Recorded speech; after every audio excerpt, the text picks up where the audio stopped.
पिछले एपिसोड में हमने देखा था कि फॉर्च्यून टेलर और बाकी लोग एक ऐसी जगह पर आकर फंस चुके थे जहां पर एक अजीब सा शैडो फिगर रहता है। वो बहुत ज्यादा खतरनाक था और जितने भी लोग मर जाते हैं उनकी लाशों से नेगेटिव ऑरा निकाल कर उस पे वो जिंदा रहता था और अपनी कल्टीवेशन करता था। तो जब वो यहाँ पर डिस्टर्ब हो जाता है फॉर्च्यून टेलर और बाकियों के आने की वजह से, तो वो बहुत ज्यादा भड़क जाता है। अब वो ट्राई करता है कि वो यहाँ पर फॉर्च्यून टेलर और बाकियों को जान से मार डाले, लेकिन वो ये कर पाता कि उससे पहले वहां पर शियावान आकर पहुंच चुका था, जो अपनी पावर का इस्तेमाल करते हुए फॉर्च्यून टेलर और बाकियों को यहाँ पर बचा लेता है, जिस वजह से उनकी जान बच चुकी थी। लेकिन ये होते साथ ही वो जो शैडो फिगर था वो यहाँ पर भड़क चुका था शियावान से कि आखिर इसको बचा कर ना तूने मुझसे दुश्मनी ले ली है, जो कि तुझे बहुत ज्यादा भारी पड़ने वाली है। मैं तुझे अब जिंदा नहीं छोड़ने वाला। जिसके बाद यहाँ से ये एपिसोड शुरू होता है। तो इस एपिसोड की शुरुआत में वो शैडो फिगर जो था सीधा का सीधा आ चुका था शियावान के साथ फाइट करने के लिए, और उन दोनों के बीच में काफी जबरदस्त फाइट शुरू हो जाती है। वो दोनों अपनी पावर का इस्तेमाल करते हुए एक दूसरे के ऊपर अटैक कर रहे थे। शैडो फिगर यहाँ पर किसी खास तरह के अम्ब्रेला को बाहर निकाल लेता है, वो भी उसी की तरह बिल्कुल शैडो से बना हुआ था, और उसकी मदद से वो शियावान के ऊपर अटैक करने की कोशिश कर रहा था। लेकिन शियावान भी अपनी स्टिक का इस्तेमाल करते हुए उसको बहुत मारता है। मार मार कर उसने शैडो फिगर की हालत खराब कर दी थी। लेकिन शैडो फिगर इतनी आसानी से मरने वाला नहीं था। उसके पास एक से बढ़कर एक खतरनाक टेक्निक होती है। वो यहाँ पर किसी टेक्निक के अंदर शियावान को फंसाने की कोशिश करता है, लेकिन शियावान अपने उसी घंटे का इस्तेमाल करते हुए इस टेक्निक से बाहर निकल कर आ चुका था। तो ये देखकर वो शैडो फिगर भी हैरान रह जाता है, ये तो आसानी से मेरे अटैक को रोक गया। लेकिन फिर भी वो यहाँ पर हार मानने को तैयार नहीं। वो और भी कई सारे अटैक का इस्तेमाल करता है और शियावान को मारे जा रहा था। एक तो शैडो वो था ही, जिस वजह से बहुत ही आसानी के साथ वो इधर उधर टेलीपोर्ट हो सकता था। तो इधर उधर टेलीपोर्ट होते हुए वो शियावान को मार रहा था। शियावान को समझ ही नहीं आता कि कब कहां से कौन सा अटैक आकर उसको यहाँ पर लग जाए। लेकिन शियावान तब भी अपनी उसी स्टिक की पावर का इस्तेमाल करते हुए उसके साथ फाइट कर रहा था। वो अपनी डिमोनिक पावर को एक्टिवेट करता है और उसकी मदद से शैडो फिगर को जान से मारने की कोशिश करता है। लेकिन जब डिमोनिक पावर से उतना असर नहीं हो रहा था, तो शियावान भी कुछ सिंपल ट्रिक का इस्तेमाल करते हुए पहले तो शैडो फिगर का ध्यान भटकाता है, और जैसे उसका ध्यान भटकता है वो उसका एकदम टाइट ही गला दबाकर उसको वहां से दूर फेंक देता है। इस वजह से शैडो फिगर यहाँ पर शियावान के मुट्ठी में आ चुका था, और जैसे उसने फेंका शैडो फिगर की हालत खराब हो जाती है। पर अफसोस की यहाँ पर शियावान की एक गलत फहमी थी। जिसको यहाँ पर शियावान ने मारा वो तो सिर्फ एक क्लोन था उस शैडो फिगर का, और असली वाला शैडो फिगर दोबारा से पीछे आकर शियावान के ऊपर हमला करने लग जाता है। अब तो शियावान और कंफ्यूज हो चुका था कि जिसको मैं मार रहा हूँ क्या सच में वो शैडो फिगर है या फिर वो भी उसका क्लोन है। तो उसका ये भी शक नहीं सही निकलता है, क्योंकि ये वाला भी सिर्फ एक क्लोन ही था। मुझे शैडो फिगर था यहाँ पर शियावान को चिढ़ाते हुए कहने लग जाता है कि बहुत अच्छा दिमाग तो लगा लेते हो, लेकिन चाहे कुछ भी क्यों ना हो जाए, मुझे ना तुम कभी पकड़ पाओगे ना ही कभी मुझे चोट पहुंचा पाओगे। तुम्हारी सोच से भी 2 कदम आगे हूँ मैं। लेकिन शियावान कहने लग जाता है कि तू एक आ या तेरे 1000 क्लोन क्यों ना आ जाए, मैं एक एक को पकड़ पकड़ कर काट डालूंगा, किसी को भी मैं नहीं छोड़ने वाला। वो अपनी पावर का इस्तेमाल करते हुए जितने भी उसके पास क्लोन आते हैं वो सबको मारे जा रहा था, और एक एक को मार मार कर वो उसकी हालत खराब कर रहा होता है। लेकिन तभी फाइट के दौरान शियावान की नजर एक कमाल की चीज पे पड़ती है, क्योंकि जितने भी क्लोन को शियावान मार रहा था उस शैडो फिगर के ऊपर ना छोटे छोटे स्कल्स लगे होते हैं। तो हर एक क्लोन को मारने पर एक एक स्कल टूटता जाता, जिससे शियावान को यह समझ में आता है कि शायद अगर मैं सारे क्लोन को मार दूं ना तो ये स्कल भी खत्म हो जाएंगे। अभी यहाँ पर एक स्कल बचा हुआ, यानी कि अगला वाला जो आएगा वो इसका लास्ट क्लोन रहेगा, और उसको मार दिया तो वो ओरिजिनल वाला शैडो फिगर मर जाएगा। तो उसी के साथ साथ वो जो शैडो फिगर था वो भी कहने लग जाता है कि मैंने बिल्कुल भी नहीं सोचा था कि मेरे इतने सारे क्लोन को मार देगा, अब तो मेरा सिर्फ आखिरी क्लोन बचा हुआ है। लेकिन इससे मुझे फर्क नहीं पड़ता, मैं यहाँ पर इसको सोचने पर मजबूर कर दूंगा कि आखिर ये मेरे इलाके में आया ही क्यों और मुझसे इसने पंगा क्यों लिया। अब भले से मेरे पास एक क्लोन क्यों ना हो, तब भी मैं काफी हूँ यहाँ पर इसको जान से मारने के लिए। तो वो दोबारा से अपनी बहुत सारी नेगेटिव एनर्जी को इकट्ठा करना शुरू कर देता है, और उसका इस्तेमाल करते वो किसी खास तरह के अटैक को यहाँ पर रेडी करने की कोशिश कर रहा था। शियावान जैसे इस चीज को देखता है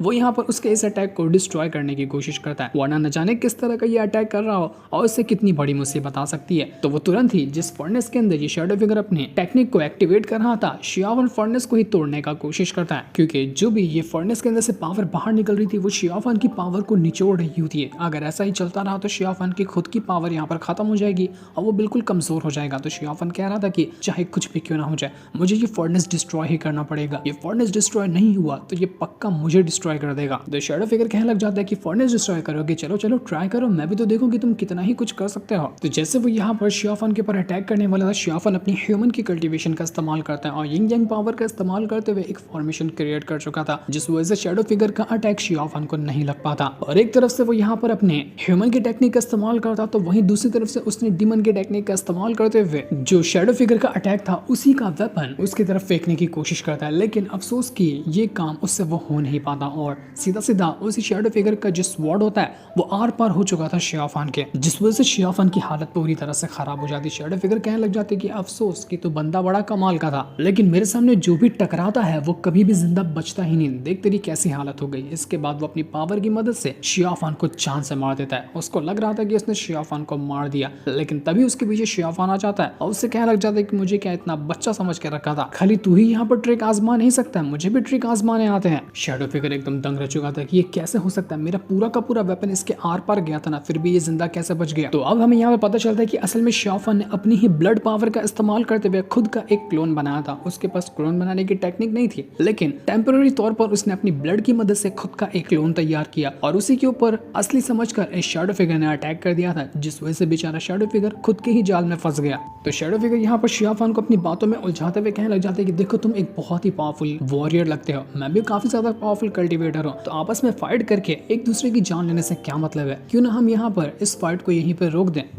ना कोई इस फाइट में हारा ना कोई इस फाइट में जीता, तो बताओ क्या कहते हो। ये सुनकर शियाफान जो था वो उससे कहने लग जाता है कि मुझे अपना साफ साफ इंटेंशन बता कि आखिर तू कैनियन माउंटेन में करने क्या आया है, ये इलाका तो तेरा है नहीं, तो यहाँ पर करने क्या आया था, मुझे इसके बारे में जानना है। तो शैडो फिगर कहने लग जाता है कि मैं तो सिर्फ यहाँ पर मजे करने के लिए आया था और मुझे बहुत अच्छे से मजा मिल भी गया। दूसरी तरफ हम ज़ूकी और बाकी लोगों को देखते हैं, वो सभी कैनियन माउंटेन के पास आ चुके थे और यहाँ पर आने के बाद उनको बहुत सारे इंसेक्ट्स वगैरह दिखाई देते हैं। वो लोग कहने लग जाते हैं कि हमने एंशिएंट किताबों में पढ़ा था कि यहाँ पर जितने भी इंसेक्ट्स रहते हैं ना वो बहुत सारी अजीबो गरीब चीजों को खाया करते हैं और इसी तरह की पहाड़ियों में या अंडरग्राउंड जगह में जाकर छुपा करते हैं। इनके यहाँ पर होने का मतलब है कि अगर कोई भी यहाँ पर आता है ना तो ये उसको छोड़ेंगे नहीं, ये इतने ज्यादा खतरनाक होते हैं और किसी की भी जान लेने के लायक है, तो इसलिए हमें पहले इन्हें यहाँ से भगाना होगा, वरना यहाँ पर ये हमारी ही जान ले लेंगे। उन जितने भी इंसेक्ट्स हैं उनमें बीच में कोई अजीब सा इंसेक्ट भी नजर आ रहा था, हो सकता है कि यहाँ पर जितने भी इंसेक्ट हैं उनका वो किंग होगा। तो जितने भी यहाँ पर ज़ूकी और बाकी लोग आए हुए तो वो तुरंत ही यहाँ पर सभी इंसेक्ट के साथ फाइट करने के लिए चले जाते ताकि इनको पहले यहाँ से भगाया जा सके। लेकिन जितने भी इंसेक्ट वगैरह थे वो बहुत ज्यादा स्ट्रॉन्ग होते हैं और यहाँ पर इन लोगों को देखकर इनके ऊपर हमला करने की कोशिश करते हैं, लेकिन ये लोग भी सभी अपनी पावर का इस्तेमाल करते हुए उन इंसेक्ट के साथ फाइट कर रहे थे। अगर वो यहाँ पर उस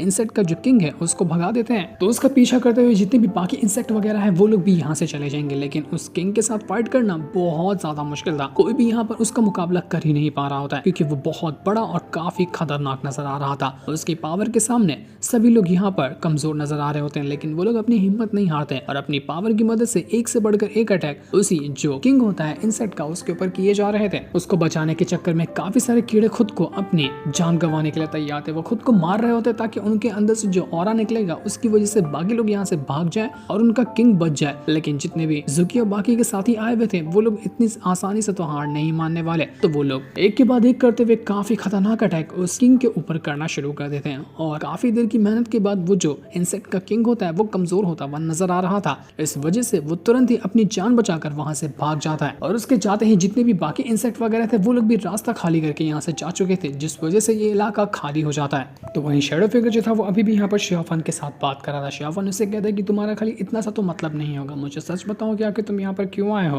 तो शैडो फिगर कहने लग जाता है कि मुझे तो सिर्फ लाशों से मतलब है, जितने लोग मरते जाएंगे मैं उनकी लाशों से नेगेटिव ऑरा निकाल कर एब्सॉर्ब करता चाहता हूँ और यहाँ पर सिचुएशन ऐसी बनी हुई है कि कितने सारे लोग यहाँ पर मारे ही जा रहे हैं, इस वजह से मेरा यहाँ पर आने का मतलब तो बनता ही था। जितने ज्यादा बीस्ट वगैरह यहाँ पर आ रहे हैं और ह्यूमन के सेट के ऊपर हमला कर रहे हैं उतने ही ज्यादा यहाँ पर इंसान मारे जा रहे हैं, लेकिन मुझे लगता है कि यहाँ पर उनके जीतने के ना 30% चांसेस बनते हैं। 70% मुझे लगता है कि सारे इंसान मारे जाएंगे, लेकिन 30% हो सकता है कि बच भी जाए। तो शियाफान उससे कहने लग जाता है कि आखिर तुम्हें ऐसा क्यों लगता है कि 30% इंसान बच जाएंगे। तो शैडो फिगर बताने लग जाता है कि तुम्हें पता है ना ज़ूज़ियान स्वॉर्ड जो कि कैनियन सेक्ट का जो मास्टर है उसके पास है, अगर वो अपना स्वॉर्ड फॉर्मेशन एक्टिवेट कर लेना तो उसके बाद वो इतना खतरनाक अटैक कर सकता है कि काफी सारे डीमन का खात्मा हो जाएगा। क्योंकि देखो जितने भी यहाँ पर बीस्ट वगैरह आते हैं ना उनका एक एक लीडर होता है, अगर तुम लीडर को मार दो तो उसके बाद पूरी की पूरी बीस्ट की आर्मी किसी काम की नहीं रहती है। और यहाँ पर जो बीस्ट किंग मौजूद है अगर ज़ूज़ियान स्वॉर्ड की मदद से उसको मार दिया जाए तो बाकी के जितने भी बीस्ट वगैरह वो अपने आप ही सरेंडर कर देंगे। इसलिए मुझे लगता है कि 30% चांसेस हैं इंसानों के बचने के। तो शियाफान यहाँ पर कहने लग जाता है कि डीमन के 3 सेक्ट थे, तीनों ने यहाँ पर उन बीस्ट वगैरह के साथ मुकाबला किया और तीनों की तीनों हार गए, तो तुम्हें क्या सच में लगता है कि ज़ूज़ियान स्वॉर्ड इतनी स्ट्रांग है कि वो उस बीस्ट किंग को मार देगी? वो बीस्ट किंग बहुत ज्यादा ताकतवर, मुझे कोई ऑप्शन ही नहीं लग रहा कि यहाँ पर बीस्ट किंग ज़ूज़ियान स्वॉर्ड से मर जाएगा। तो शैडो फिगर कहने लग जाता है कि शायद तुम्हें पता नहीं है कि आखिर वो ज़ूज़ियान स्वॉर्ड जो है ना वो कितनी ज्यादा कमाल की है। अगर कभी तुम उसकी ओरिजिनल पावर देखोगे ना तो शॉक्ड में रह जाओगे। पर आखिर शियाफन असल में उस ज़ूज़ियान स्वॉर्ड को कैसे नहीं जानेगा, क्योंकि वही तो वो स्वॉर्ड थी जिसकी मदद से बियाओ मरी थी और वो स्वॉर्ड सच में बहुत ज्यादा पावरफुल है। लेकिन शियाफन को अभी भी कोई कॉन्फिडेंस नहीं था कि मुझे नहीं लगता वहां पर वो स्वॉर्ड उस बीस्ट किंग को मार सकती है। तो वहीं ज़ुकियो के और उसके जितने भी बाकी दोस्त वगैरह थे वो लोग कहने लग जाते कि अभी तो ये बीस्ट जो इंसेक्ट वगैरह थे उनका किंग तो भाग गया, लेकिन ये लोग ऐसे शांत नहीं बैठेंगे, हमें इसके लिए तैयार रहना पड़ेगा। वो किसी भी टाइम पे रिटर्न आ सकते हैं ताकि यहाँ पूरे के पूरे माउंटेन के ऊपर अपना कब्जा कर सके और हमारी जान ले सके। तो एक काम करते हैं, सब लोग मिलकर यहाँ पर एक बैरियर क्रिएट कर देते हैं ताकि कोई भी यहाँ पर ना आ सके और वो इंसेक्ट हमें नुकसान नहीं पहुंचा पाएंगे। तो सभी लोग ने मिलकर यहाँ पर जैसे ही बैरियर को क्रिएट करने के बारे में सोचा ही क्या था कि उससे पहले ही वो सारे के सारे कीड़े जो थे दोबारा आकर पहुंच चुके थे और उनका किंग भी यहाँ पर आया हुआ था जो पूरे गुस्से के साथ सभी की जान लेने को तैयार था। तो सभी लोग पहला टारगेट यही बनाते कि इस बार हम यहाँ पर किंग को ही ट्रैप कर देते हैं, वो ट्रैप हो जाएगा तो बाकी के कीड़े खुद ब खुद यहाँ पर सरेंडर कर देंगे। तो सभी लोग अपनी पावर का इस्तेमाल करते हुए उस किंग के ऊपर अटैक करना शुरू कर देते, यही उनका प्लान था और ये प्लान उनका कामयाब होता हुआ नजर भी आ रहा था। उनके फॉर्मेशन के अंदर वो जो कीड़ों का किंग होता है वो जाकर ट्रैप हो जाता है, जिस वजह से वो बहुत ज्यादा भड़का हुआ था कि मैं किसी को छोड़ूंगा नहीं, सबको खत्म कर दूंगा मैं। पर वो कितनी भी कोशिश क्यों ना कर लेता वो उसके अंदर से बाहर निकल कर आ ही नहीं पा रहा था, क्योंकि बाहर जितने भी लोग मौजूद थे सभी ने अपनी पूरी पावर का इस्तेमाल करते हुए इस फॉर्मेशन को बहुत ज्यादा स्ट्रॉन्ग बनाकर रखा हुआ था। और अब यहाँ पर इस फॉर्मेशन को तोड़कर इसके अंदर से बाहर निकलना बिल्कुल नेक्स्ट टू इम्पॉसिबल है। इस वजह से वो जो कीड़े थे वो यहाँ पर कुछ भी नहीं कर पाते और ज़ुकी तुरंत वहां पर आती है और अपनी स्वॉर्ड का इस्तेमाल करते हुए एक बहुत ही खतरनाक अटैक रेडी करती है और उस अटैक की मदद से ऐसा अटैक देकर मारती है उस कीड़ों के किंग के ऊपर कि उसके चीथड़े उड़ जाते हैं। वो बीच में से ही अलग हो चुका था, लेकिन मॉन्स्टर जो था वो कीड़ों का मरने के बाद भी उनके अंदर से जो अजीब सा ऑरा निकल रहा था पॉइजनस वाला, वो सारा का सारा ऑरा एक बड़े बड़े क्रिस्टल में बदल जाता है। बिल्कुल पहाड़ जितने बड़े वहां पर क्रिस्टल आ चुके थे जिन सभी के अंदर उन कीड़ों का डेंजरस ऑरा होता है। तो ये देखकर सभी हैरान रह गए थे कि आखिर ये क्रिस्टल यहाँ पर क्या कर रहे हैं, ये तो बहुत ही ज्यादा खतरनाक चीज है। कहीं ऐसा तो नहीं कि हमें लग रहा है यहाँ पर हमने इन कीड़ों के किंग को मार दिया और ये सब खत्म हो गए, जबकि असल में वो किंग मरा ही ना हो। तो हमें यहाँ पर सावधान रहने की जरूरत है। तो फैंक्शन वैली का वो जो सीनियर था वो कहता है कि ये कीड़ा का किंग अभी मरा है या नहीं मरा ये तो अभी कंफर्म हो जाएगा। इसके बाद वो अकेला ही चला जाता है देखने के लिए कि आखिर यहाँ पर हुआ क्या, और अभी तक के कीड़ों का किंग जो है वो मरा है या नहीं मरा है। जैसे उसने उस क्रिस्टल के ऊपर अटैक किया था तो उसकी स्वॉर्ड जो होती है उसके अंदर ही जाकर अटक जाती है, वो उसके अंदर से बाहर ही नहीं निकल पा रही थी और उसने खुद ही इतनी बड़ी गलती कर दी कि क्रिस्टल के ऊपर अटैक करने की वजह से क्रिस्टल ही टूट जाता है और क्रिस्टल टूटते साथ ही उसके अंदर से कीड़ों का जो किंग था वो पूरे गुस्से के साथ बाहर निकल कर आ चुका था। वो पहले से भी बहुत ज्यादा स्ट्रॉन्ग नजर आ रहा होता है, वो अब इतना ज्यादा बड़ा और इतना खतरनाक हो गया था जिसकी कोई हद नहीं थी। और अब यहाँ पर उसका मुकाबला करना बिल्कुल नेक्स्ट टू इम्पॉसिबल लग रहा था, बल्कि एक नहीं यहाँ पर और भी कई सारे कीड़े आ चुके थे और जितने भी छोटे छोटे कीड़े थे ना उन सभी ने आपस में खुद को मर्ज करते हुए काफी बड़े में ट्रांसफॉर्म हो गए थे। एक तो किंग था ही वहां पर, अब उसके पास और 3 साथी आ चुके थे। 4 बड़े बड़े कीड़े मिलकर सभी के ऊपर हमला शुरू कर देते हैं। कोई अपने अंदर से पॉइजन बाहर निकालता, कोई अजीब तरह के डंक वगैरह फेंका करता और किसी के पास अलग तरह की पावर थी और उसी की मदद से वो ज़ुकी और उसके दोस्तों के ऊपर अटैक किए जा रहा था, जिस वजह से सबके सबकी हालत खराब हो जाती। किसी को होश ही नहीं था कि यहाँ पर ये क्या हो रहा है, अब हम यहाँ पर इसका मुकाबला कैसे करेंगे। ये जो 4 बड़े बड़े कीड़े आए हैं ना, इनके एक के अंदर अर्थ की पावर है, एक के अंदर वाटर की पावर है, एक के अंदर फायर की पावर है और एक के अंदर विंड की पावर है। पूरे के पूरे 4 एलिमेंट से बने हुए हैं ये, और लगता है कि हमने यहाँ पर इनको उंगली करके ना अपने ही सर पे मुसीबत ले ली। इसमें अगर एक भी अटैक करने आता है ना तो इसके बाकी के जो 3 साथी है तीनों की तीनों एक साथ उसकी हेल्प करने के लिए आ जाएंगे। ये 4 एलिमेंट के अटैक हम सबके ऊपर करने वाले हैं। तो हमें भी अब यहाँ पर 4 ग्रुप में डिवाइड करना पड़ेगा। हर एक बंदा जिसके पास जिस तरह के एलिमेंट के अटैक से बचने की ताकत होगी वो उस ग्रुप में जाएगा और एक साथ ग्रुप बनाते हुए हम यहाँ पर इनके ऊपर अटैक करने की कोशिश करेंगे। तब ज़ुकी के पास जैसे कि आइस की पावर है तो वो अपने हिसाब से अलग ग्रुप में चली जाती है और सभी अपनी अपनी पावर के हिसाब से अपना अपना अटैक रेडी करने को तैयार थे, ताकि ये लोग भी एक बहुत ज्यादा खतरनाक अटैक करके अपनी जान बचा सके और ये उनका फाइनल अटैक होगा। अगर ये भी कुछ नहीं हो पाया ना तो पक्का इनकी जान चली जाएगी और ये लोग यहाँ से रिटर्न भी नहीं जा पाएंगे।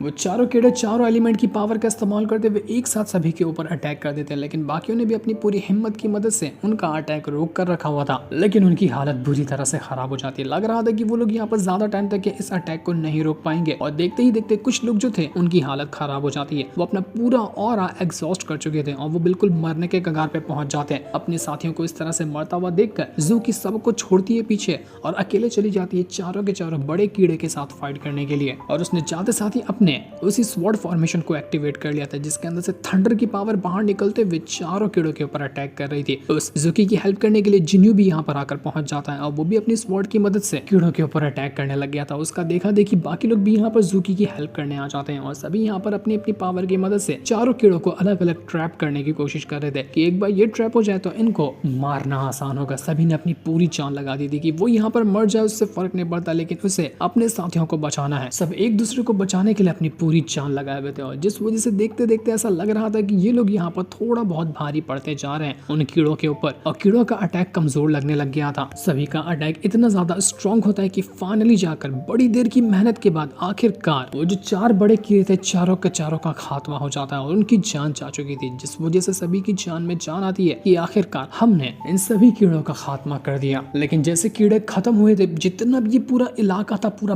बंजर हो जाता है। यहाँ के झाड़ वगैरह, पेड़ पौधे, जितने भी पक्षी वगैरह थे सब मर चुके थे। इन्होंने कीड़ों को तो खत्म कर दिया, लेकिन इस पूरे इलाके से जिंदगी ही इन्होंने मिटा दी। अब शायद ही यहाँ पर कभी भी कोई पौधा वगैरह उग पाएगा। इस तरह की बंजर वो जमीन हो चुकी थी, जिस चीज से वो लोग सोचने लग जाते कि अब हमारे और उस बीस्ट किंग में क्या फर्क रह गया। हमने भी तो यहाँ की जगह पूरी बर्बाद कर दी। जिस तरह से बर्बाद करते हुए बीस्ट किंग आगे बढ़ता जा रहा है, तो वहीं हम यहाँ पर उस शैडो फिगर को देखते हैं जो शियावान के बारे में ही सोच रहा था कि यहाँ की सिचुएशन तो कितनी खराब है और मुझे नहीं लगता कि यहाँ के जितने भी इंसान है ना वो इतनी आसानी से खुद को बचा पाएंगे। लेकिन इतनी बुरी सिचुएशन में आखिर ये शियावान क्या कर रहा है? अगर उसे इतनी बड़ी मुसीबत से सर्वाइव करना है ना तो उसको खुद को स्ट्रांग बनाना पड़ेगा, खुद को पावरफुल बनाना पड़ेगा और भी ज्यादा टेक्निक सीखनी पड़ेगी। जितनी उसके पास पावर है उसकी मदद से वो खुद को स्ट्रांग नहीं बना सका। तो शियावान से वो कहने लग जाता है कि तुम्हें हान यून केव के बारे में पता है? वो इतनी कमाल की जगह है ना कि किन्यून सेक के पुराने जितने भी मास्टर वगैरह थे सब लोगों ने वहीं से अपनी कल्टीवेशन सीखी है और वहाँ की जो जूजियन स्वॉर्ड है ना वो भी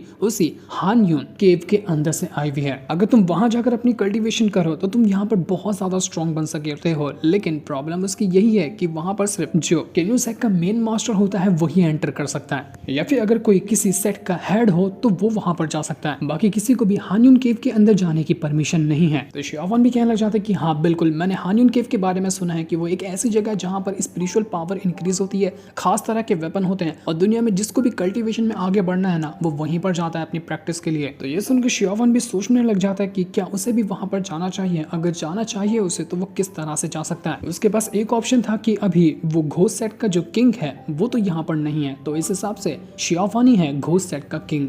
अगर वो ट्राई करे तो वो जा सकता है हान्यून केव के पास ताकि वो वहां जाकर अपनी कल्टीवेशन करे और खुद को और ज्यादा स्ट्रांग बनाए। तो क्या शियावान वहां पर जा पाएगा ये अभी हमें नहीं बताया जाता, ये हमें नेक्स्ट एपिसोड में पता चलेगा, जिस सीन को दिखाते साथ ही ये वाला एपिसोड यहीं पर एंड हो जाता है। Thanks for watching.